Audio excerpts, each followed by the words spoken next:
안녕하세요, 한상준입니다. 댓글로 또 질문이 들어왔습니다. 그래서 제가 여러분들이 질문을 주시면 또 제가 유튜브 동영상으로 답변 드리는 유문유답 코너입니다. 자, 질문의 내용은 뭐냐면요. 재정 보증을 해줬을 경우에 생기는 불이익은 무엇인가? 이게 이제 답이에요. 여러분들 보증이라고 저기 한번 생각해 볼까요? 보증? 자, 보증 뭐죠? 보증 잘못 샀다 집안이 쫄딱 망했다. 이게 이제 보증의 기본 개념이에요. 예. 뭐 사실 기본 법적 개념은 이게 아닌데 그냥 우리가 이제 사회적으로 느끼는 개념은 보증 잘못 셌다가 집이 망했다. 이거예요. 예.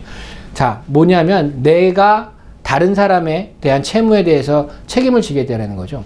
근데 미국 이민국에서 가족 이민의 경우 864라는 서류를 넣어요. I-864.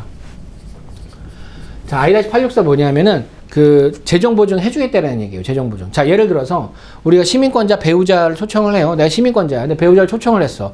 근데 내가 시민권자인데 내 학생이야. 돈이 없어. 근데 배우자도 먹고 살아야 되잖아요. 그죠? 그래서 이 배우자를 영주권자를 만들어줘야 되는데 영주권자를 만들어주는데 이 사람이 돈이 없어가지고 배우자가 영주권으로 미국에 왔는데 계속해서 미국 정부에다가 예를 들어서 뭐 극빈자 프로그램을 요청을 하는 거예요. 뭐 푸드스탬프도 달라고 하고 뭐 문제가 생겼을 때 정부에서 이제 돈을 받아서 쓰고 이런 경우가 생겨요. 그러면 그거에 대해서 그 시민권자가 사실은 미국 정부한테 부담을 주진 않고 내가 내 벌이로 이 사람을 데려다가 같이 일하면서 먹고 살겠다라는 내용인 거예요. 자, 근데 모질라요. 예를 들어서 내가 시민권자인데 내가 돈이 학생이라서 없어요. 근데 이제 결혼을 했어요. 배우자를 영주권을 줘야 되는데 내 돈이 없으니까 모질라. 그러면 이제 어떻게 돼요? 미국 이민국에서 뭐라고 그러죠? 스폰서를 세우라고 그러죠. 스폰서. 코스폰서를 세우라고 그래요. 그래서 보증을 같이 해줄 사람을 세워. 그래서 I-864는 시민권자가 배우자 초청하거나 아니면 영주권자가 배우자 초청 아니면 시민권자가 자녀나 직계 존속을 초청하는 데 있어서 다 제출하셔야 되는 거예요. 시민권자는 이거 무조건 내야 돼요. 그런데 내가 재정적인 능력이 없기 때문에 보증을 하는 사람을 세운다. 코스폰서를 세우면 코스폰서도 I-864를 제출하셔야 돼요. 같이 제출하는 거예요. 그러면 내가 이제 코스폰서를 세웠어요. 그럼 코스폰서는 돈이 좀 있어야 되잖아요. 그죠? 그 사람이 이제 하는데 이 사람이 언제까지 책임을 지냐 하는 거예요. 이 사람이 언제까지 책임을 지냐. 자, 보세요. 미국 사람인 경우에 US 시리즈인 경우에는 미국 정부에 대해서 그 부분에 대해서 요청을 할 수 있어요. 왜? 미국 시민이니까. 외국인이 아니에요. 영주권자는 여러분 외국인입니다. 국적이 외국인이에요. US 시리즈이 아니에요.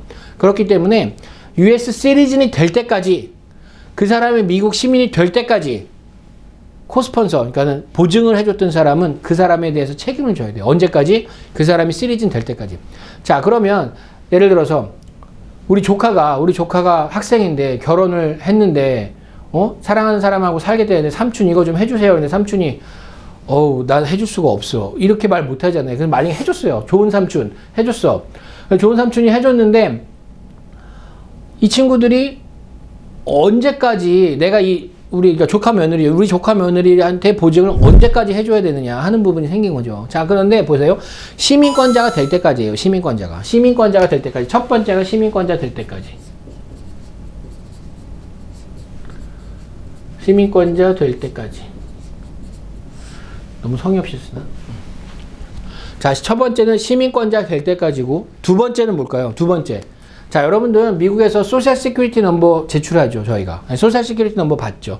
그러면 소셜 시큐리티 관련해서 저희가 세금 내는 게 있단 말이에요. 세금을 내가 이제 예를 들어서 취업을 하면 내가 소셜 시큐리티 관련해서 그러니까 향후에 내가 받을 수 있는 그 국가 보조 그런 걸 관련해서 돈을 얼마를 내고 그 다음에 우리 그 고용주께서 또 돈을 반을 부담을 해줘요. 그러니까 절반 50% 내가 내고 고용주가 50%를 내요. 그래서 그거를 함께 소셜 시큐리티에다가 이제 돈을 계속 내는 거죠. 그래서 그게 얼만큼 내야지 내가 그 향후에 베네핏을 받을 수 있을까요? 그거 아세요? 얼만큼 내야 되는지? 40쿼터. 네. 40쿼터를 내야 돼요. 자, 1년은 몇 쿼터? 네, 4쿼터. 네. 분기가 4분기가 있어요. 그죠? 4분기. 1년이 4분기예요. 그럼 40쿼터 채우려면 몇 년? 계산해보면 얼마예요? 10년. 예, 10년. 10년인 거예요. 그러니까 그 사람이 일을 해서 소셜 시큐리티를 내면서 10년이 될 때까지.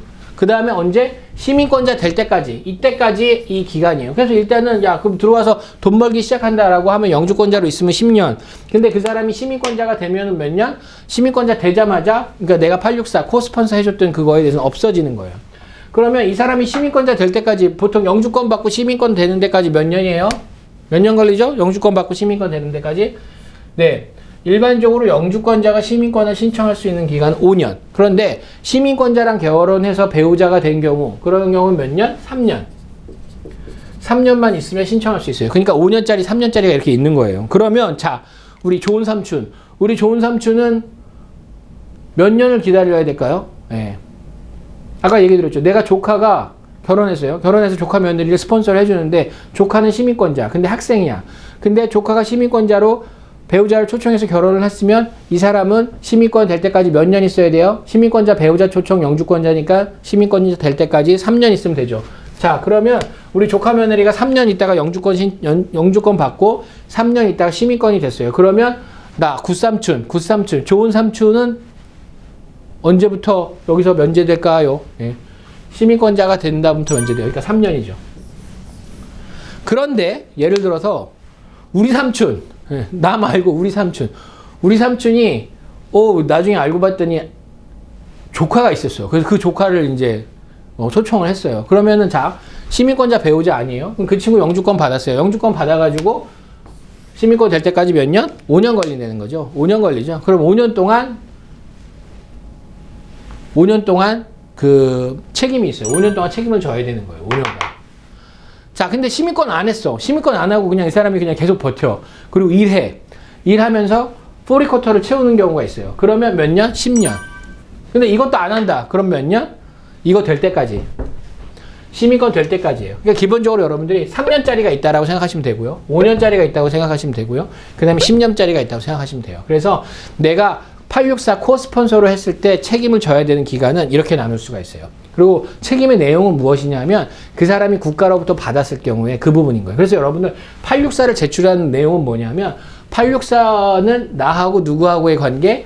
나하고 USCIS, 미국의 이민국하고의 관계예요. 그래서 미국 정부에서 만약에 돈을 받아서 했다라고 하면 이 시민권자, 사실은 초청해줬던 시민권자가 그거에 대해서 책임을 져야 되는데 시민권자가 책임을 못 져. 그러면 소송은 어떻게 하죠? 소송의 원리는 뭐죠? 일반적으로 수를 할 때는 돈 많은 사람을 잡아서 수를 하는 거예요. 돈 없는 사람 잡아서 수해봐야 집행이 안 돼요. 그러면 헛수고거든요. 그러면은 수를 할 때 민사에서 손해배상에서 이제 소송을 제기할 때 소송의 원리 첫 번째 돈 많은 사람 잡는다. 두 번째 뭐 여러 명 잡는데 여러 명 이놈 잡아서 털었는데 안 나오면 저놈 잡아야 될 거 아니에요. 그게 보증인 거예요. 그게 보증 잘못 쓰면 망하는 수도 있다는 얘기 거기서 나오는 거예요. 그래서 실질적으로 보증을 서줬으니까 돈이 있으니까 그 사람한테 보증을 서준 거잖아요. 그죠? 그러니까 그 사람을 잡겠죠. 당연히. 그러니까 그 사람과 시민권자 둘 다 잡아요. 알고 봤더니 나는 좋은 삼촌인데 우리 조카는 돈이 없어. 그러면 어떻게 좋은 삼촌한테 수가 들어가는 거죠. 그래서 이제 요 기간 내용은 그러니까 책임을 져야 하는 내용은 국가로부터 부조를 받았던 그 금액들 그거에 대해서 이제 책임을 지셔야 되는 거고요. 그래서 이 864를 제출하면서 내가 이제 해야 되는 이민국하고 약속을 그렇게 했기 때문에 보증계약의 관계가 성립된다고 보시면 되고요. 한 가지 주의할 점이 있어요. 이게 나만 쓸까요? 그렇지 않아요. 내 배우자도 써요. 내 배우자도. 만약에 내가 혼자 돈 진짜 많이 벌어. 그러면 괜찮아요. 그러면 나만 써도 돼요. 근데 만약에 내 하우스홀드의 인컴을 사용하겠다라고 하면 우리 배우자도 써야 돼요. 예. 그래서 거기 집사람까지 잡고 들어가는 경우가 있어요. 집사람을 잡고 들어간다. 어떻게 되죠? 예. 안 되죠. 큰일 나는 위험이 생기는데 어쨌든 그 864에 있어서 코스폰서를 쓰게 되면은 보통 이제 기다려야 되는 기간은 이제 3년, 5년, 10년 이렇게 될 수 있고요. 내용은 정부에서 그 사람한테 공적 부조를 줬을 경우에 그 부분에 상당하는 전체적으로 책임을 진다는 거예요. 누구하고? 이 시민권자하고 연대 책임을 진다는 내용입니다. 자, 오늘 864에 대한 그 재정 보증, 코스폰서 하는 경우에 대해서의 책임이 어떻게 되는지 그 부분에 대해서 여러분들 설명드렸고요. 또 여기서 파생되는 부분에서 궁금하시면 또 댓글 남겨주시면 저희가 또 영상 만들어서 답변 드리겠습니다. 감사합니다.